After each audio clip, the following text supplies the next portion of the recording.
ترى عماد مع انس بوخش قالت جمله جميله قوي. قالت انت ممكن تبقى بتحب حد ومتخيل ان انت بتحبه، ولما يحبك ما تفهمش الحب ده ليه، لان انت اصلا ما بتحبش نفسك، فانت مش عارف يعني ايه شعور ان انت تتحب. انا مبسوطه جدا من الجمله دي ليه؟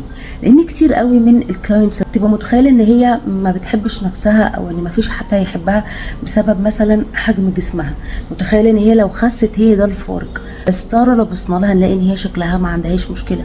في واحده تانية تقول لك يمكن لو بقيت انجح، يمكن لو بقى عندي كارير، ساعتها هحترم نفسي احبها. وطبيعي اي شخص هيدخل معايا العلاقه دي برضه هيحترمني ويحبني. بس تارة عندها برضو كارير.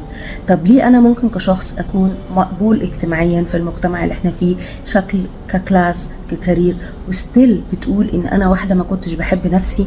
وده خلاني ان حتى لما بحب حد والحد ده بيحبني ما بفهمش الحب ده، لان انا علاقتي بنفسي مش كويسه. لان اللي انتوا لازم تدركوه بعيدا عن المجتمع والسوشيال ميديا بتحاول تقنعكم بيه، ان انت قيمتك وعلاقتك بنفسك مش مربوطه بمستوى مادي معين او اجتماعي او شكل معين. انت ممكن تبقي اشهر موديل على الارض، ممكن تبقى اكبر جراح على الارض، وبرضه شايف انك لا تستحق الحب. ليه؟ بسبب اكيد حاجه حصلت في النشأة، بسبب اكيد علاقه دخلناها مع شخص غير فكرتنا عن نفسنا، بسبب صداقات مع اشخاص متنمرين اثروا على الطريقه اللي بنشوف بيها نفسنا، بسبب حاجات كتير قوي.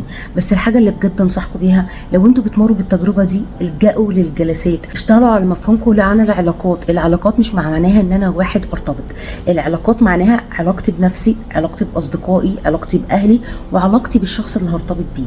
لو قدرتوا تشتغلوا على الحاجات دي، يوم ما فعلا هيجيلكوا الحب هتعرفوا تستمتعوا بيه، واللي هو قبله اصلا انتوا اتعلمتوا ازاي تحبوا نفسكم.